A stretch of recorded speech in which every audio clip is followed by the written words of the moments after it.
ఓం సహనావవతు సహనౌ భునక్తు సహ వీర్యం కరవావహై తేజస్వినావధీతమస్తు మా విద్విషావహై. ఓం శాంతి శాంతి శాంతి. ఓం గురుర్బ్రహ్మా గురుర్విష్ణుః గురుర్దేవో మహేశ్వరః గురురేవ పరం బ్రహ్మ తస్మై శ్రీ గురవే నమః.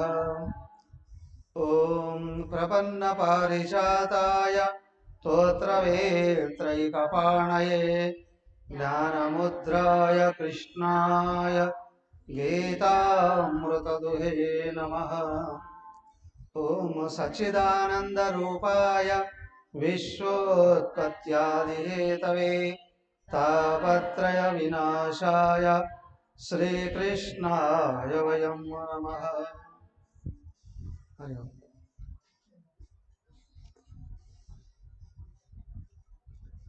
శ్రీమద్ భాగవతం ఏకాదశ స్కందం 5వ అధ్యాయం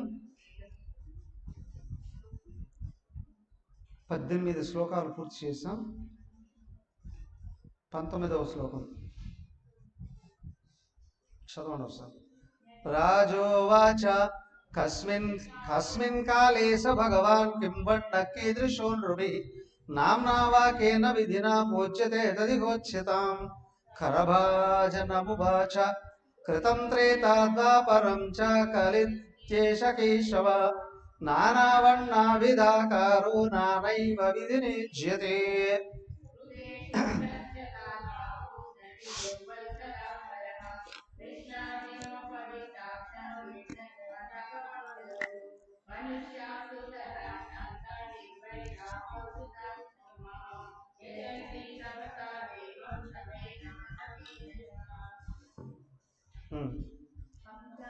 రాజోవాచ, నిమి చక్రవర్తి ఆయన అడుగుతూ ఉన్నాడు.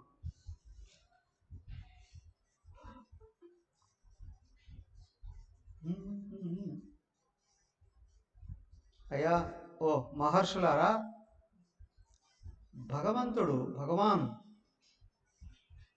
ఉన్నాడే ఆయన కస్మిన్ కాలే కిం వర్ణః కీదృశః,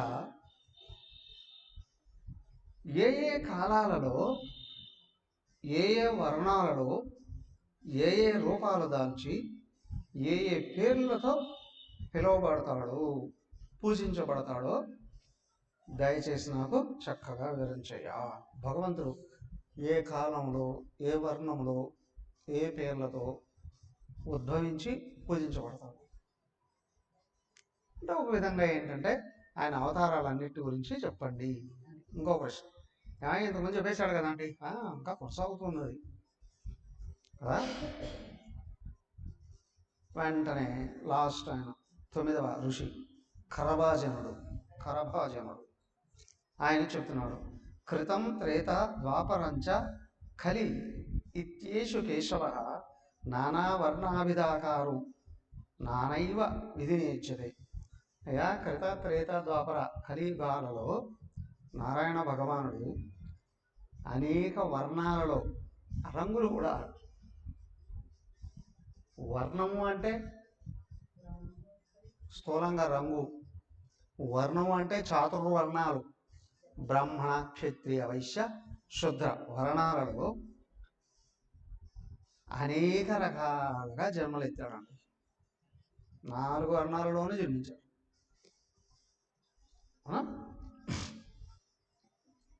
అయితే ఆయన కృతే శుక్ల కృతయుగంలో తెల్లగా పుట్టాడట. చతుర్బాహు 4 చేతులతో, జటిల జడలతో, వల్కలాంబర నారవస్త్రాలతో, కృష్ణాజిన జింక చర్మం పట్టుకొని, ఉపవీతాక్ష చక్కగా ఉపనయనం చేయించుకొని, బిభ్ర దండకమండలు దండకమండలాలతో కూడా చక్కగా విరాజిల్లేవాడండి. మనుష్యాస్తు తదా శాంత నిర్వైరీ సుహృదాసన యజంతి తపసా దేవం శమేన చాతమేన చా. అయ్యా, ఆ యుగంలో కృతయుగంలో ఆయన ఆ విధంగా పుట్టి తెల్లగా పుట్టాడు అంటూనే, ఏమండి తెల్లగా అంటే పైన రంగైనా లోపల రంగా? పైన తెల్లగా ఉన్న వాళ్ళందరూ లోపల ప్రశాంతంగా ఉంటారా?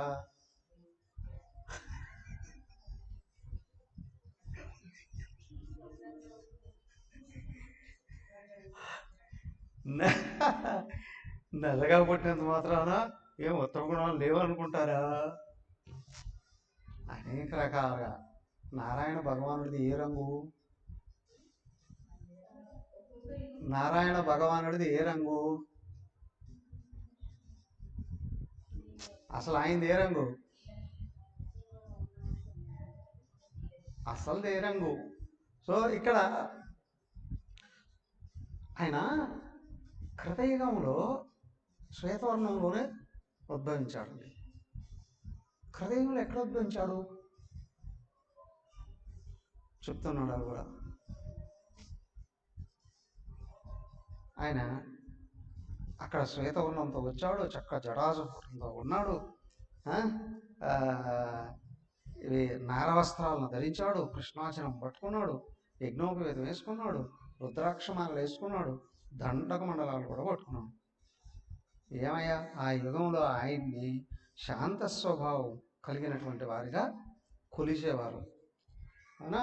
సకల ప్రాణులకై హితాన్ని కలిగిస్తూ సమదృష్టితో ఉంటూ ఇంద్రియ నిగ్రహం, మనో నిగ్రహం కలిగి ధ్యాన రూపంలో తపస్సు ద్వారా పరమాత్మను చేయించేవాళ్ళు అప్పట్లో.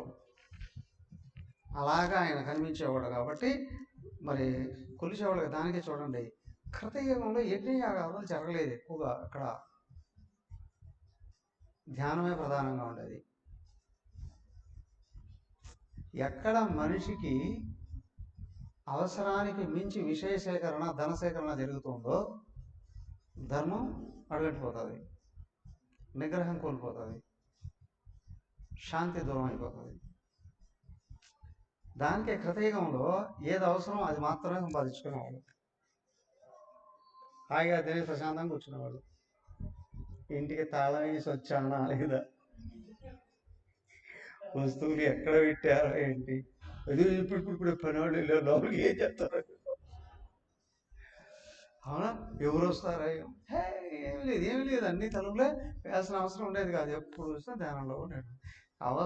విషయ అవసరాలని అత్యంత అల్పంగా, అవసరమైనంత మాత్రమే స్వల్పంగా ఆడుకునేవారు కాబట్టి ఎప్పుడు ధ్యానంలో ఉండేవారు. సహజంగా ధ్యానంలోనే ఉండేవారు. దాని తర్వాత చూడండి 3 హంస సువర్ణో వైకుంఠో ధర్మో యోగేశ్వరో మలః ఈశ్వర పురుషో వ్యక్త పరమాత్మేతి గీయతే త్రేతాయాం రక్తవర్ణోసౌ చతుర్బాహుస్త్రిమేఖలః హిరణ్యకేశస్త్రయ్యాత్మా సృక్షువాద్యుపలక్షణః తంతదా మనుజా దేవం సర్వదేవమయం హరిం యజంతి విద్యయా త్రయ్యా ధర్మిష్ట బ్రహ్మవాదినః విష్ణుర్యజ్ఞ పృష్ణిగర్భః సర్వదేవ ఉరుక్రమః వృషాకభిరుగాయ ఇతీర్యతే ద్వాపరే భగవాన్ శ్యామః పీతవాసः శ్రీవత్సాదిభిరంకైశ్చ లక్షణైర్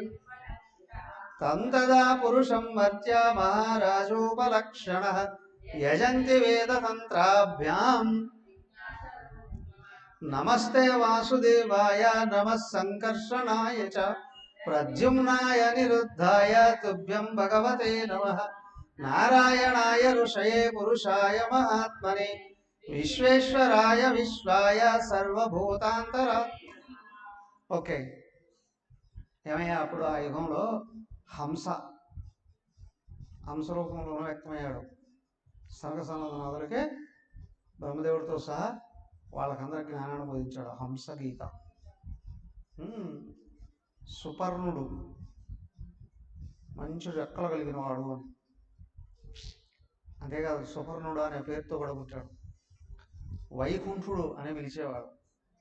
ధర్ముడు ఆయన మొదటి అవతారం అక్కడ. యోగేశ్వరుడు,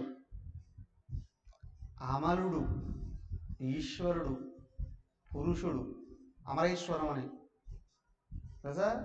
ఓంకారేశ్వరం పక్కనే ఎదురుగా ఇటు పక్క అమలేశ్వరం ఉంటాడు. పురుషుడు, అవ్యక్తుడు, పరమాత్మ అనే పేర్లతో ఆయన కొలిచేవారండి ధ్యానంలోనైనా. తర్వాత త్రేతాయుగం వచ్చిందండి. త్రేతాయుగం రక్తవర్ణం అసలు. త్రేతాయుగంలోకి వచ్చినప్పటికీ ఎలా ఉండేవారండి? ఎర్రటి వర్ణంతో ఉండేవాడండి. అక్కడ కూడా చతుర్భుజాలు ఉండేటండి. కటిపాకానికి త్రిమేఖలం. సారీ, మేఖలం అంటే మొలతాడు. అది 3 పొరలు కలిగినటువంటి దర్భతాడుని మొలతాడుగా కలిగి ఉండేవారు. కటిపాకానికి ఏంది స్వామి కేశాలు బంగారు వర్ణంలో ఉండేటట. వేద ప్రతిపాదన యజ్ఞ రూపంలో దాల్చాడట. ఎవరు యజ్ఞ రూపుడు అంటే? యజ్ఞగుణంలో నుంచి వచ్చాడే ఆయన. పాయసం తీసుకొని ఏమంటారు? యజ్ఞంలో నుండి బయటకు వచ్చి అనుగ్రహించేవాడు రాముడికి.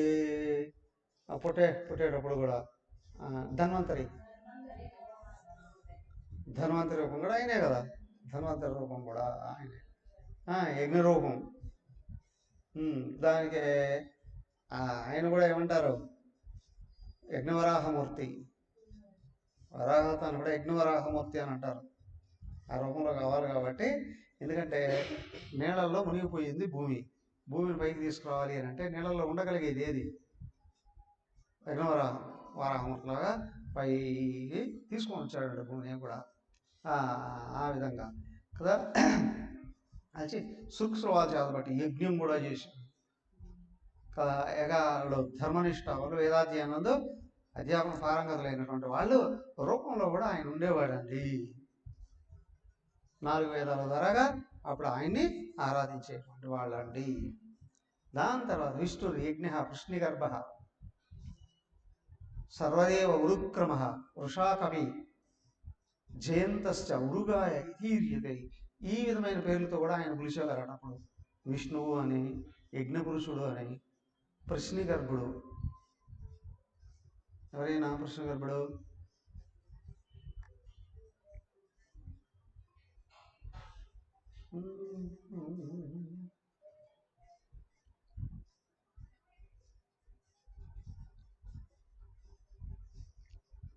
ఏ రూపం?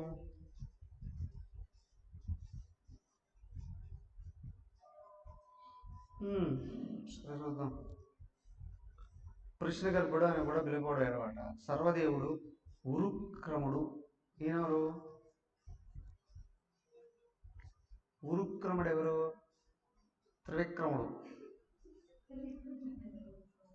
త్రివిక్రముడు ఎవరు? వామనావతారం ఎత్తి మొత్తం ముల్లోకాలను వ్యాపించాడు కదా ఆయన. వృషాకవి శివుడు, జయంతుడు, ఉరుగాయుడు నామాలతో ఈయన చక్కగా కీర్తించబడేవాడట అప్పుడు.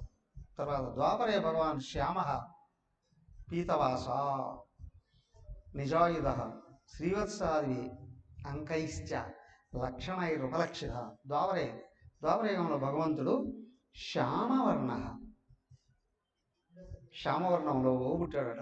నీలమేఘ శ్యామం. అంతేకాదు పీతవాస అంటే పచ్చటి. పీతాంబరం అంటే ఏమిటి? పట్టువస్త్రాన్ని కాదు, పచ్చటి పచ్చు వస్త్రం. పీత అంటే ఎల్లో, పీతాంబరం అంటే పచ్చమైన బంగారు వర్ణంలో ఉన్న పట్టు వస్త్రం. సో అవి ధరించి ఉండేవాడట. అంతేకాదు కంఠంలో కౌస్తుభమణి ఉండేదట, వక్షస్థలంలో శ్రీవత్స చిహ్నము ఉండేదట. లక్ష్మీదేవి ఏమైంది చంద్రకర కథాపద్మాలు పట్టుకొని కూడా ఆయన అప్పుడు అవతరించాడండి. పాదాలలో ఏది పద్మ శంఖ చక్రాలు కూడా ఆయన చిహ్నాలు ఉండేటువంటి పాదాలలోనూ ఛత్రం చామరం మొదలైనటువంటి లక్షణాలతో కూడా ఆయన ఉద్భవించాడండి. ఆ విధంగా ఆరాధించబడేవాళ్ళండి ఆయన. అంటే ఒక విధంగా వామర రూపం కూడా చూపించారు. ముఖ్యంగా ఈయన ఎవరు శ్రీకృష్ణుడినే ఎక్కువగా వర్ణించడం జరిగింది ఇక్కడ, శ్రీకృష్ణుని రూపం అని. ఎప్పుడు ఇదంతా ద్వాపరయుగంలోనండి. తర్వాత ఏమైందయ్యా, ఆయన ఈ విధంగా ఇంకా పిలిచేవాళ్ళండి. ఏమని?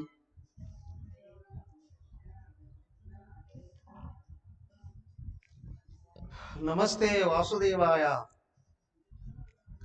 నమః సంకర్షణాయ. ఎవరైనా బలరాముడు. ఎందుకన్నారు బలరాముడు సంకర్షణుడు అని? ఒక గర్భం నుండి లాగి ఇంకో గర్భంలో వేశారు. సంకర్షణ ప్రద్యుమ్న కృష్ణుడు కొడుకు, అనిరుద్ధ మనమడు.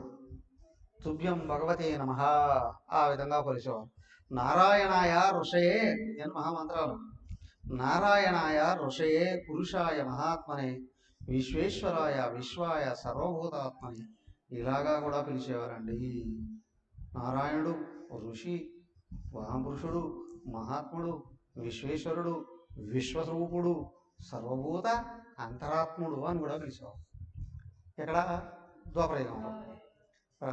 ఇది ద్వాపర ఉర్వీషాస్తువంతి జగదీశ్వరం నానాతంత్ర విధానేన కళావపి యథా శృణు కృష్ణవర్ణం ద్విషా కృష్ణం సాంగోపాంగాస్త్రవార్షదం యజ్ఞై సంకీర్తన ప్రాయేర్యజంతి సుమేధసః ధ్యేయం సదా పరిభవగ్నమభీష్టదోహం తీర్థాస్పదం శివివిధించు మతం శరణ్యం మృత్వార్తిహం ప్రణతపాల భవాబ్ది సూతం వందే మహాపురుషతే శరణారవిందం త్యక్త్వా సుదస్వ్యజ సురేప్సితరాజ్యలక్ష్మీ ధర్మిష్ట ఆర్యవచసాయదగాదరణ్యం మాయామృగం దయితయేప్సిత మన్వదావతు వందే మహాపురుషతే చరణారవిందం ఏవం యుగానురూపాభ్యాం భగవాన్ యుగవర్తిభిః మనుజైరిచ్యతే రాజన్ శ్రేయసామీశ్వరో హరి.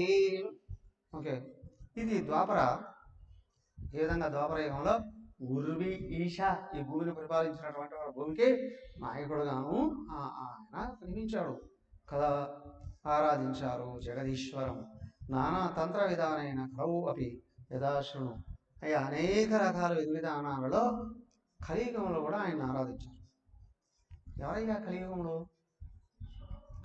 కృష్ణవర్ణం ద్విషాం అకృష్ణం సాంగోపాంగాస్త్రపార్షదం. ఏమయ్యావు? కలియుగంలోకి వచ్చాడు. కలియుగం ఆయన శ్రీకృష్ణుడు ద్వాపరయుగం కదా. ద్వాపరయుగ అంతంలో ఆయన వచ్చాడు, కానీ కలియుగంలోనే బాగా ఆరాధించబడుతూ ఉన్నాడు కదా. అన్ని రకాల చిహ్నాలన్నింటినీ కూడా కలిగి ఇక్కడ ఆయన చక్కగా ఆరాధించబడుతున్నాడండి కదా. ఇంకా ఏమండి? ధ్యేయం సదా పరిభవగ్నం అభీష్టదోహం తీర్థాస్పదం శివ విధించి సుతం నూతం శరణ్యం. అయ్యా యోగులైనటువంటి వాళ్ళ యొక్క లక్ష్యముగా ఈయన ఆరాధించబడ్డాడు కదా. సకల నదీ తీర్థాల ద్వారాగాను ఆయన ఆరాధించబడ్డాడు. అంతేనా? ఇంకా ఏంటి? శివుడు కూడా వచ్చాడు కదా, భగవంతుడే కదా. శివుడు చేత ఆయన ఆరాధించబడ్డాడు విష్ణువు. శివుడు విష్ణువు చేత కూడా ఆరాధించబడ్డాడు కదా. అయినప్పటికీ ఇదిగో సకల దేవుడు బ్రహ్మ ఆయన శివుడు వాళ్ళ చేత ఆరాధించబడ్డాడు, సర్వ భక్తుల చేత ఆరాధించబడ్డాడు. ఆయన్ని ఆశ్రయించిన వాళ్ళందరినీ సంసారం నుండి తరింపజేశారు. ఆయన ఆశ్రయించిన వాళ్ళందరినీ సంసారం నుండి తరింపజేశారు. ఎవరు? మీరు రమణులు చెప్పిన కథలు చదివారా? రమణ మహర్షుల వారు చెప్పారు. దాంట్లో వస్తుంది అదేంటి అంటే చాలా కథలు చెప్పాడు ఆయన. దాంట్లో శివుడు ఒకసారి అద్దానికి ఎదురుగా నిలబడుకుంటాడట. అద్దానికి ఎదురుగా నిలబడుకుంటాడట. అందులో కనిపించి అరే బల ఉన్నాడే అనుకుంటాడు. ఎవరు అనుకున్నారు?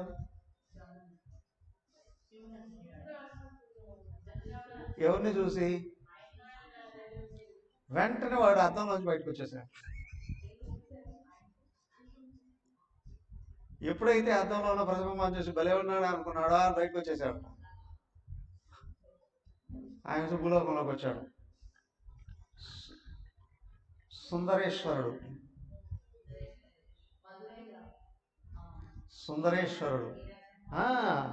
అబ్బాబ్బా ఆయన విపరీతమైన కోరికలు. అక్కడ అడిగి వచ్చాడు ఆయన అక్కడ అని. ఆయనలోనూ ఒక అంశం ఆ విధంగా బయటకు వచ్చేసిందండి అని. చాలా అద్భుతంగా ఉంటాయి ఆయన కథలన్నీ. తర్వాత జ్ఞాన సంబంధాలుగా ఈయన వచ్చాడు. ఎవరు? సుబ్రహ్మణ్యం స్వామి. జ్ఞాన సంబంధారని. అలాగే 3 ఏళ్ల వయసులోనే జ్ఞానోదయం అయిపోతుంది.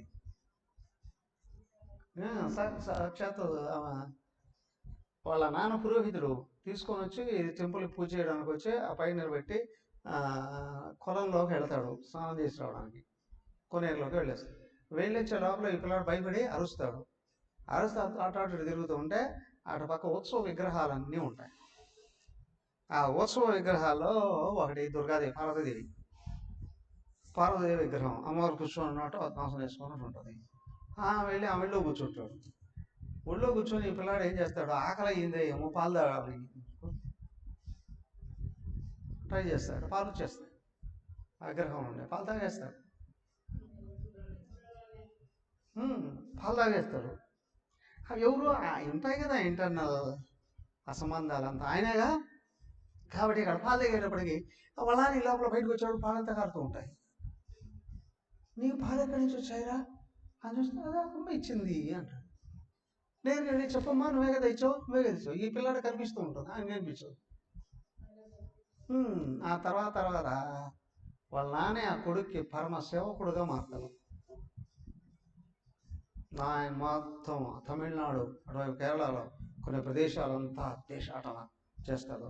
అప్పట్లో అటువైపు అంతా వీళ్ళు ఈ మధ్య కాలంలోనే ఇది వచ్చింది. జైనులు వీర విహారం చేస్తూ హిందూ మతాన్ని సర్వనాశం చేస్తుంటారు. వరుస పెట్టి ఆ పిల్లాడు 11 ఏళ్ళు బతికాడు. 11 ఏళ్ళ వయసు పట్టలేదు. ఆ 11 దిగ్విజయ యాత్ర చేస్తాడు.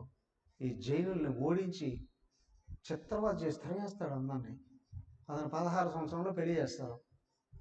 పెళ్లి వద్దంటాడు కానీ వీళ్ళు బలవంతంగా చేసేస్తే ఆ భార్యను తీసుకొని అట్లాగా ఆయన ఏదో ఒక ప్రార్థన చేసుకొని శివుడు తేజోలింగంగా ప్రదర్శిస్తాడు. అక్కడ తేజోలింగం లాగా ఆయన లోపలికి వెళ్ళిపోతాడు. భార్య కూడా వెంట పరిగెత్తాడు. అది చెప్తాడు, ఎవరైనా ముక్తి కావాలనుకున్న వాళ్ళు నాతో వచ్చేయండి అని. కొన్ని వేల మంది ఆయనతో వెళ్ళిపోతారు. వేల మంది. ఆ తేజోలింగం అదేగా జ్యోతిలింగం. వెళ్ళిపోతారు అందరూ. ఎక్కడ అందరూ జీవముక్తులు కనిపించుకొని వెళ్ళిపోతారు. అంతే ముక్తులు అయిపోతారు. ఏమయ్యా అలాంటి మహానుభావులు ఎంతమందో కదా. తర్వాత రమణ మహర్షుల వారిని కూడా స్కందుడే అంటారు. తర్వాత నార్త్ ఇండియాలో కూడా కుమారీల భట్టు తెలుసా?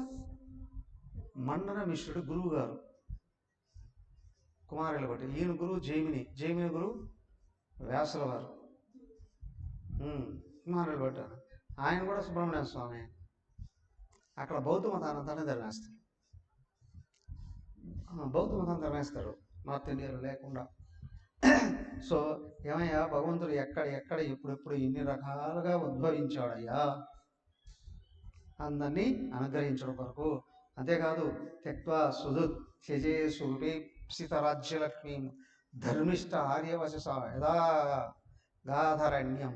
ఇందుకో అంతేకాదు, ఓ మహారాజా, సాక్షాత్ విష్ణుదేవుడే అయోధ్యలో రామచంద్రుడుగా పుట్టాడయ్యా. అయోధ్యలో రామచంద్రుడుగా పుట్టాడు. అవునా? అనేక సంవత్సరాల పాటు ఉన్నాడు. వాళ్ళ నాన్న మాట కొరకు అడవులకు వెళ్ళిపోయి ఆయన త్యాగస్వరూపాన్ని నిరూపించుకున్నాడు. అవునా? సీతాదేవిని చేపట్టాడు. తర్వాత రాజ్యాన్ని అంతటిని సుభిక్షంగా నడిపించాడు. అవునా?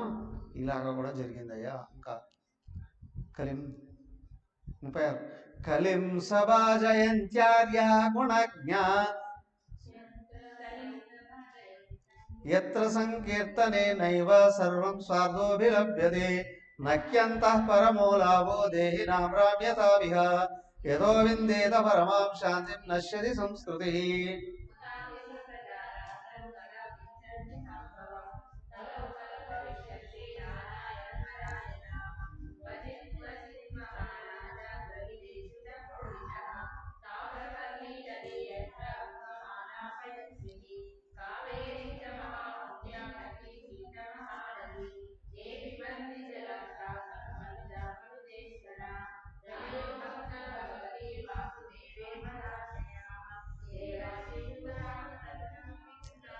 నకింకరో నాయం రుణీచ రాజన్ సర్వాత్మనాయ శరణం శరణ్యం గతో ముకుందం పరిహృత్య కర్తం స్వపాదమూలం భజతః ప్రియస్య త్యక్వాన్యభావస్య హరే పరేష వికర్మయచ్చోత్పదితం కథంచిత్ ధునోతి సర్వం హృది సన్నివిష్టః.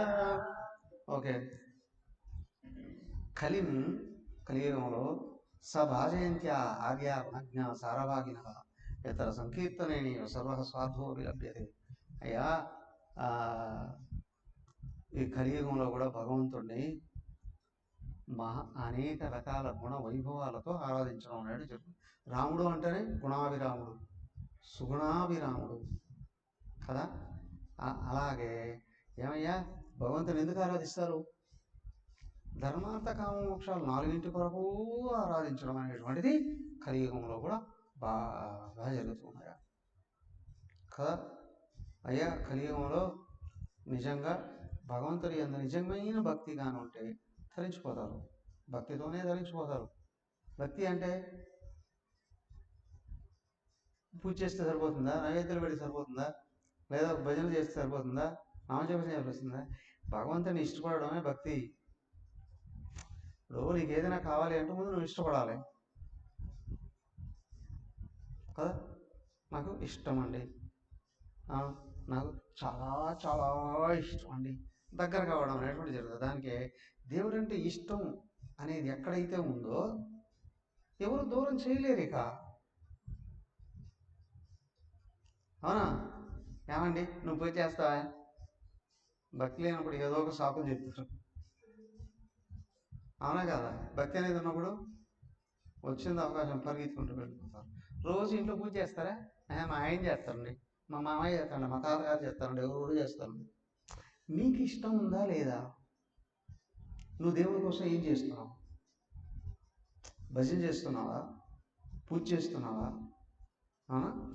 లేదా పారాయణం చేస్తున్నావా? జపం చేస్తున్నావా?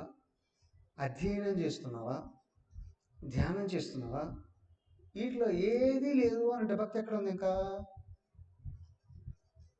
భక్తి ఎక్కడ ఉంది? లేదండి, మేము యాత్రలకు వెళ్తామండి. ఎందుకోసం? అది అంటూ ఉండేవారు అమ్మగారు. పక్కింటి వాడు అడిగిందట, ఏమండి ప్రతి సంవత్సరం మీరు యాత్రలకు వెళ్ళేవాళ్ళు కదా, ఈసారి ఎందుకు వెళ్ళలేదంటే, మా పక్కింటి వాళ్ళు తమిళియన్స్ అండి. మా పక్కింటి వాళ్ళు తమిళియన్స్ అండి. మీ పక్కింటి వాళ్ళు తమిళియన్స్ అయితే నేను అడిగేది మీరు యాత్రకి ఎందుకు పోలేదు, అదే చెప్తున్నానండి అని. దానికి దీనికి సంబంధం ఏంటి అంటే, నేను యాత్రకి వెళ్ళిస్తే ఎవరికి చెప్పుకోవాలండి? అలా మా పక్కింటి వాడికి తెలుగు రాదు, నాకు తమిళ్ రాదు, నేను ఎవరికి చెప్పుకోవాలి? అందుకే పోలేదండి.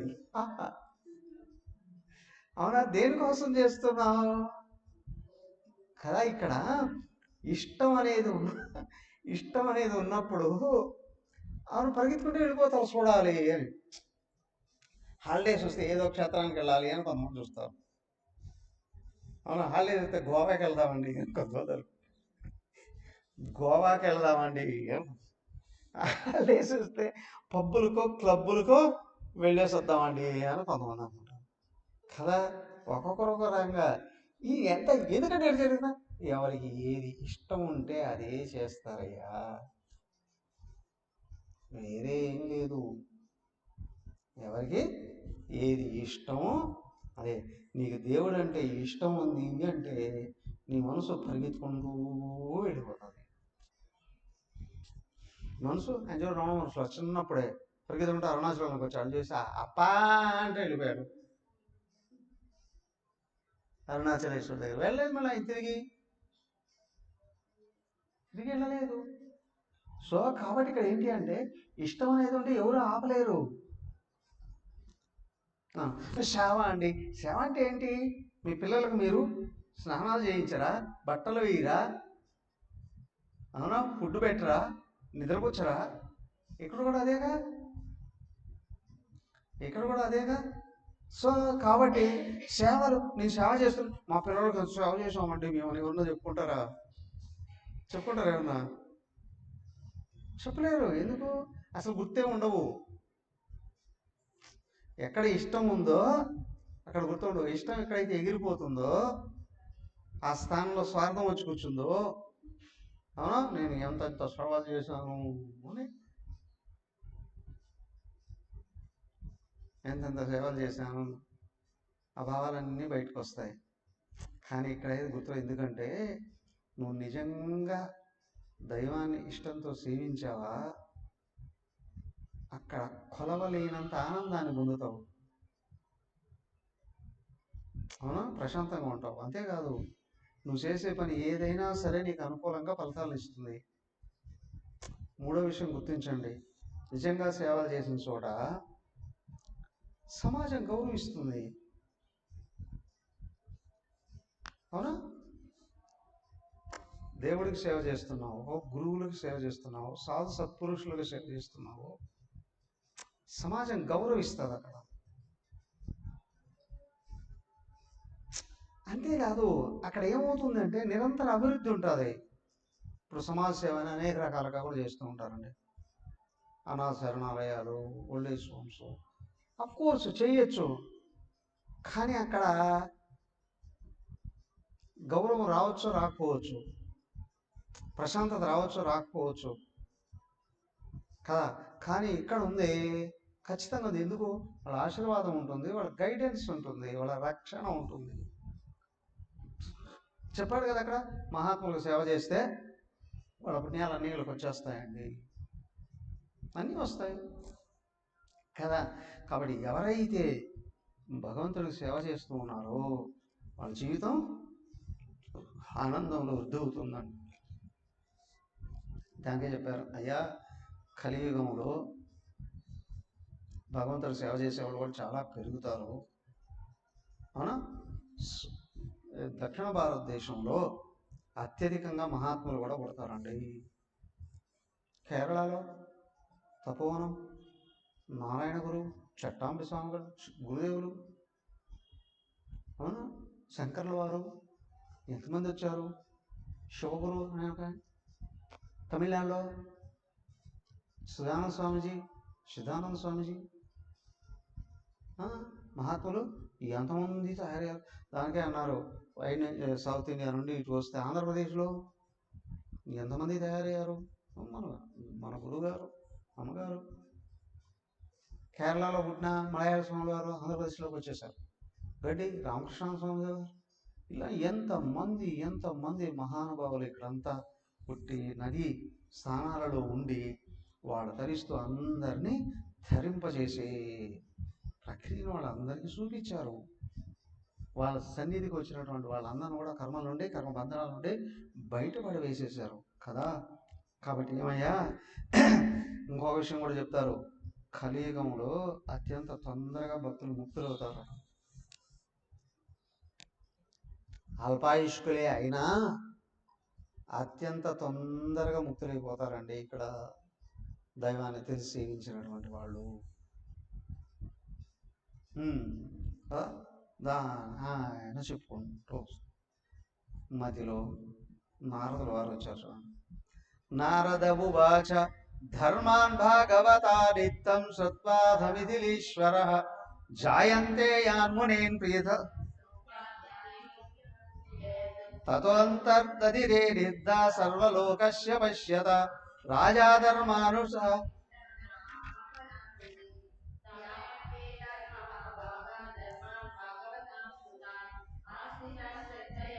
తో నిస్సంగో యాస్యసే పరం యువయో ఖలు దంపత్యోర్యశసా పూరితం జగదు పుత్రతామగద్వాం భగవానీశ్వరో హరి దర్శనాలింగనాలాభై శయనాసన భోజనై ఆత్మావాం పావిత కృష్ణే పుత్రస్నేహం ప్రకుర్వతో వైరేణయం నృపతయ శుభాల పౌండ్ర సాల్వాదయో గతి విలాస విలోకనాధ్యై జాయంతాకుతదియశయనాసనాదౌ తత్సౌమ్య మాపత్య బుద్ధిముకృతా కృష్ణే సర్వాత్మనీశ్వరే మాయయా నారదవాచ నారదుడు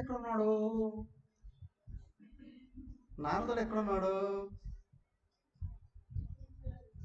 యాక్చువల్గా నారదుల వారు చెప్తున్నారు వసుదేవుడికి తరించే విధానాన్ని బోధించండి అయ్యా అని అంటే, ఆయన అయ్యా ఒకనొక సమయంలో నిమి మహారాజు వాళ్ళ ఊరికి వచ్చినటువంటి ఋషభదేవుని యొక్క పుత్రులని కలిసి ఈ విధంగా తరించడం కొరకు మార్గం ఏంటి అని ఆయన అంటే 9 మంది ఋషులు 9 రకాలుగా ఆయనకు బోధనలు చేశారయ్యా కదా.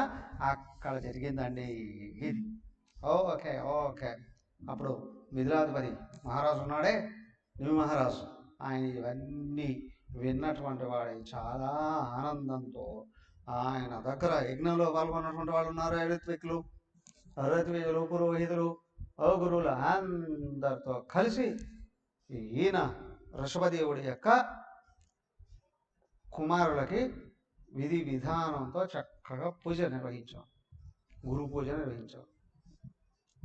వాళ్ళు పూజించబడి ఆశీర్వదించి అక్కడి నుంచి మాయమైపోయి ఎవరు మహర్షులు శిష్యులైన వాళ్ళు ఉన్నారు. భరతుడి యొక్క తమ్ముళ్ళు మహాత్ములు వాళ్ళు అక్కడి నుంచి అందరితోనూ అయిపోయారు, కనిపించి వెళ్ళిపోయారు. ఏమయ్యా ఆ తర్వాత ఏమైంది? నారదులు వారు చెప్తున్నారు, అయ్యా సాక్షాత్తు నారాయణ భగవానుడే వాసుదేవుడుగా నీ కుమారుడుగా జన్మించాడు కదా, నీకు ఇంకేం తక్కువయ్యా? ఆయన లోకానంతటినీ తరింపజేసేటువంటి వాడు, నిన్ను తరింపజేయడా? నీకు పుట్టడము అని అంటే నువ్వు తరించినట్లే. అవునా? భగవంతుడే కన్నాడు అని అంటే ఏమని కదా, ఏదో ప్రారంధం ఉంది, ఇన్ని రోజులు కరిగిపోయింది, అది ఇప్పుడు అయిపోయింది. ఏమయ్యా ఆయన యొక్క రూపాన్ని నీ హృదయంలో పెట్టుకోవయ్యా, ఆల్రెడీ చేయాల్సిన అన్నీ చేసేస్తున్నావు కదా. పిల్లల్లాగా దగ్గరకు చేర్చుకున్నారు, వాళ్ళతో చక్కగా ప్రేమగా మాట్లాడుతున్నారు, వాళ్ళని నిద్రపుస్తున్నారు, భోజనం పెడుతున్నారు, అన్ని రకాల సేవలు చేస్తున్నారు. వాళ్ళ రూపాన్ని హృదయంలో పెట్టుకోవయ్యా చాలు. ఇంతకంటే ఏం కావాలి? రూపం నిలబడలేదు, పాదుకల్ని హృదయంలో పెట్టుకున్నా. గురుచరణాంబుజ నిర్భర భక్త సంసారాత్ అచిరాద్భవ ముక్త అన్నా. గురువు యొక్క పాదపద్మాలని హృదయంలో తలుసుకున్నా కూడా నువ్వు సంసారం నుంచి బయటపడిపోయి ఆత్మతత్వాన్ని అందుకుంటున్నావు అంటే సాక్షాత్ భగవంతుడే నీ కొడుకుగా పుడితే ఆయన దృష్టిలో పెట్టుకుంటే చాలు. ఇంతెందుకయ్యా ఆయనతో వైరం పెట్టుకున్నటువంటి వాళ్ళ కూడా ముక్తి పొందారు. ఎవరు వాళ్ళు? శిశుపాలుడు, పౌండ్రకుడు, సాల్వుడు మొదలైనటువంటి వాళ్ళు బోల్డంత మంది ధరించి ఆయనలో కలిసిపోయారు కదా. అలాంటిది శ్రీకృష్ణ భగవానుడి యొక్క రూపాన్ని ధ్యానిస్తే చాలు, నువ్వు అన్ని రకాల బంధనాల నుండి బయట పడిపోతావయ్యా. ఎందుకంటే నీకు వేరుగా వేరేం అసలు జనరల్గా కొడుకు అంటే ప్రేమ ఉంటుంది కదా, ఉండదా? ఆ రూపాన్ని దైవంగా భావించి లోపల నిలబెట్టుకోగలిగితే చాలు. భావించాలి అక్కడ నా కొడుకు అనుకుంటే భగవంతుడు అయినా అడేం తరింపజేయలేడు కదా. నీ కొడుకునే ఆయన భగవంతుడుగా నువ్వు కానీ భావించగలిగేటట్లయితే తరిస్తాం.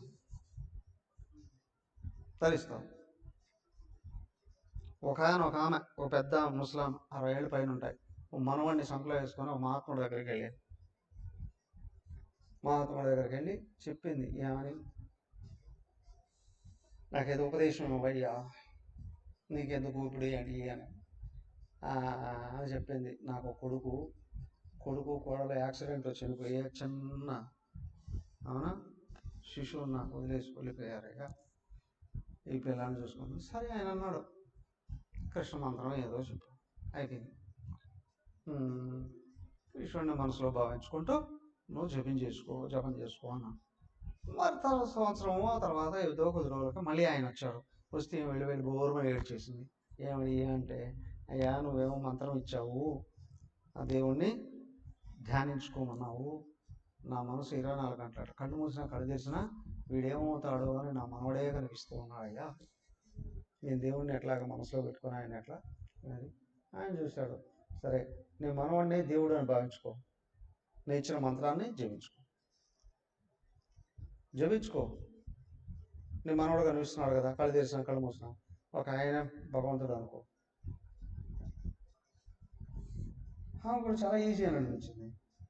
అవునా, తరిచిపోయింది దాంతోనే. అది ఎట్లా అండి? సరే మనవాడు దేవుడు కాదా? దేవుడు కానివాడు ఎవరన్నా ఉన్నాడు ఇక్కడ? కానివాడు ఎవరన్నా ఉన్నారా? లేదు, అందరూ ఆయనే కదా. అందరూ ఆయనే అయి ఉన్నప్పుడు కానివాడు ఎవడండి కదా. నీ భావమే ముఖ్యం. నువ్వు దైవ భావం పెట్టావంటే మనసు కరిగిపోతుంది. ఆ మనసు కరిగిపోతే ఏమవుతుందండి? వెనకలున్నది భగవంతుడే, వెనకలున్నది భగవంతుడే.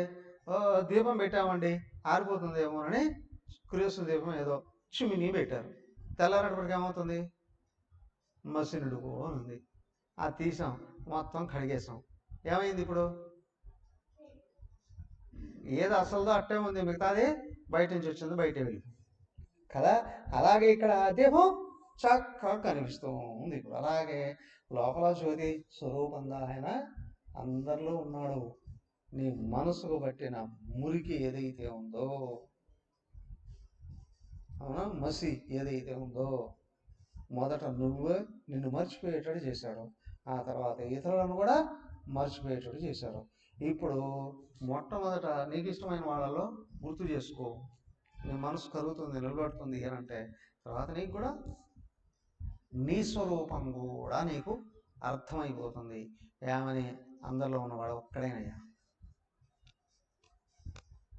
ఓకే, దెన్ భూభారాసురరాజ్యన్యా హంతవే గుప్తయే సతాం అవతీర్ణస్య నిర్వృత్య యశో లోకో వితన్యతే. శ్రీశుక ఉవాచ ఏతత్ శ్రుత్వా మహాభాగో వసుదేవో అతి విస్మితః దేవకీ చ మహాభాగా జహతుర్మోహమాత్మనః ఇతిహాసమిమం పుణ్యం ధారయేద్యః సమాహితః సవిధూయేహస్య మలం బ్రహ్మభూయాయ కల్పతే. ఇది శ్రీమద్భాగవతే మహాపురాణే పరమహంస్యాం సంహితాయాం ఏకాదశ స్కందే పంచమోऽధ్యాయः అథ షష్ఠోऽధ్యాయः. శ్రీశుక ఉవాచ అద బ్రహ్మాత్మజైర్దేవైః ప్రజేశైరామృతోऽభ్యగాత్ భవశ్చ భూతభవ్యేషు యయౌ భూతగణైర్వృతః. ఓకే, ఏమయ్యా ఆ విధంగా ఏమైంది? ఆయన బోధించాల్సిందంతా బోధించాడు, అవునా. తర్వాత కూడా కృష్ణుడు ఏం చేశాడు? భూభార అసుర రాజన్య హంతవే ఉత్తయస్థాం. శ్రీకృష్ణ ప్రభు ఏం చేశాడు? ఆయన ఎందుకు వచ్చాడు కదా? సత్పురుషులను రక్షించడానికి, దుష్టులను శిక్షించడానికి, ధర్మాన్ని నిలబెట్టడానికి వచ్చాడు. అదంతా చేసి చూపించాడు ఆయన. అలాగా తిరగడంలో అనేక మందిని దుర్మార్గమే కాదు, ఆశ్రయించిన వాళ్ళందరినీ తరింపజేశాడు. ఆయన చెప్పేశాడు కదా, శుభభాష. అప్పుడు శుకుడు చెప్తున్నాడు, మళ్ళీ ఇక్కడి నుంచి డ్రామాలో అక్కడేమో ఆ మునీశ్వరులు నిమి మహర్షికి చెప్తున్నారు. ఆ తర్వాత కొంచెం ఇట్లా బయటకు వచ్చేటప్పటికి నారదుల వారు వసుదేవ దేవకేయులకి చెప్తున్నారు. ఆ తర్వాత ఇంకా లోపల కూడా అసలు ఎక్కడ ఇది పరీక్ష మహారాజుకి శుకుడు చెప్తూ ఉన్నాడు. పరీక్ష మహారాజుకి చెప్తున్నాడు, ఏతత్ శ్రుత్వా మహాబాహు వసుదేవు అతిస్మిర. అయ్యా, ఈ విధంగా నారదుల వారి చేత బోధ విన్నటువంటి వసుదేవుడు ఉన్నాడే, ఆనందానికి లోనయ్యాడు. దేవకీచ మహాభాగ జహతుర్మోహమాత్మ. వాళ్లకు కలిగినటువంటి మోహం, అజ్ఞానం ఏదైతే ఉందో, వాళ్ళ అబ్బాయి మీద మా కొడుకు అని అనుకుంటున్నారు. మోహం వెళ్ళిపోయింది, భగవంతుడుగా కనిపించాడు. ఇమం ఇతిహాసం పుణ్యం ధారయేత్ యహ సమాహిత. అయ్యా, సమాజంలో జనాలందరూ కూడి ఉన్నటువంటి చోట ఎవరైతే ఇతిహాసాన్ని వినిపిస్తూ ఉన్నారో సహా విధూయ ఇహ శమలం. అయ్యా, వాళ్ళ అన్ని రకాలైనటువంటి ప్రశాంతతను చెదరగొట్టేటువంటి మలినాన్ని దూరం చేసేసుకోగలరు. లోపలేరిన అజ్ఞానం దాన్ని పుట్టిన కామక్రోధాలని వీళ్ళు జయించేస్తారు. బ్రహ్మపోయినాక కలపతే బ్రహ్మస్వరూపుడుగా మారిపోవడానికి రెడీగా ఉంటారు. ఇది శ్రీమద్ భాగవతే మహాపురాణే పారమహంస్యాం సంహితాయాం ఏకాదశ స్కందే పంచమోధ్యాయ. ఈ విధంగా మహాభాగవతంలో ఏకాదశ స్కందంలో 5వ అధ్యాయం సంపూర్ణం. తర్వాత బ్రహ్మాది దేవతలు పరంధామానికి వచ్చారట. ఎక్కడ ఆ పరంధామం? ఎక్కడ భగవంతుడు ఎక్కడుంటే అక్కడ కదా. అక్కడికి అందరూ వచ్చారు. అందరూ వచ్చి ఎక్కడ ఉన్నాడు ఈయన? ఏకాదశి స్కందం కదా, ప్రభాస్ తీర్థానికి వచ్చేస్తున్నారు. ఈయనని దర్శించడానికి ఋషులందరూ వచ్చారు. ఋషులందరూ వచ్చారు, బ్రహ్మాది దేవతలు వచ్చారు, అందరూ వచ్చారు. అందరూ వచ్చి ఆయన్ని ప్రార్థిస్తూ ఉన్నారు. అవునా? ఇదికయ్యా, ఈయనకి చివరి టైం వచ్చేసింది అవతార పరిసమాప్తికి కదా. వీళ్ళందరూ వచ్చారు. వీళ్ళందరూ వస్తే ఆయన మాట్లాడుతున్నాడు. ఏమయ్యా, బ్రహ్మాది దేవతలతో కృష్ణుడు అంటే విష్ణుదేవుడు మాట్లాడుతూ ఉంటే అది సామాన్యమైన సంభాషణ అయింటదా కదా. కొంతమంది గొప్పవాళ్ళు కొంచెం మాట్లాడుకుంటూ ఉన్నారు అంటే ఏమవుతుంది? అతి అద్భుతమైనటువంటి సందేశం అవుతుంది. దానికే గురుదేవుడి ఒక బుక్ ఉంది, at every breath as a teach అని. ప్రతి శ్వాస ఉపదేశమే కదా. మహాత్మ మాట్లాడుకుంటే వాళ్ళు ఏం మాట్లాడినా శాస్త్రం అయిపోతుందండి. అది గుర్తించగలగా వాళ్ళు తరించిపోతారండి. వీళ్ళు ఋషులతో మాట్లాడుతున్నారు. ఆ తర్వాత ఉద్ధవుడు వచ్చాడు. ఉద్ధవుడు ఆయన సనస్సుజాతుల వారే, ఉద్ధవుడుగా పుట్టాడు. ఈ ఉద్ధవుడికి బోధన చేశారు.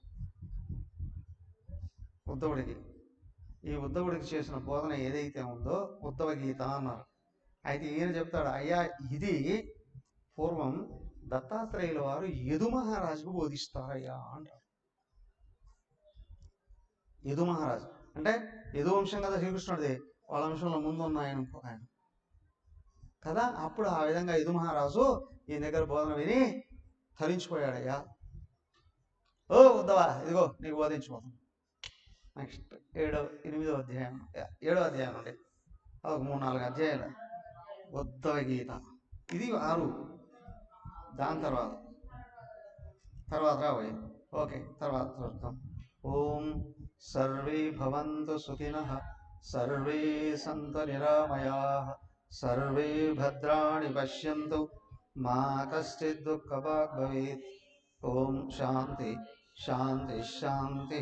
హరి ఓం. శ్రీ గురుభ్యో నమః. హరి ఓం.